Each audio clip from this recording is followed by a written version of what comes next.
questions about infrastructure that needs to be addressed in terms of repairs at town buildings, streets like North Main Street, plan for community pool, and how you're going to bring town hall's technology to date. So I realize there's a lot in there, but it's important, so we're going to talk about it. So infrastructure in general across the town, I think it's become more apparent perhaps than it's ever been before, now that we've had a really dedicated and great group of volunteers in the building maintenance committee. So I know they've been to many buildings and parks across town.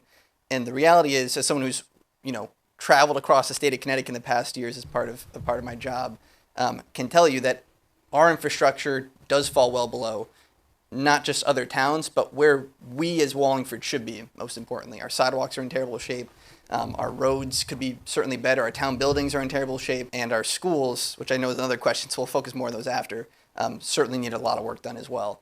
In terms of community pool by 2025, that is certainly something that I have committed to. The pool has been, well, I can barely call it a pool at this point. I mean, it's been out of service for several years, and anyone who's driven by it knows that it's in a dire state.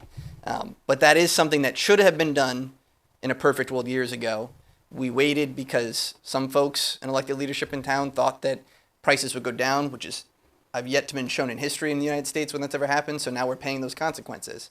But the pool can be done.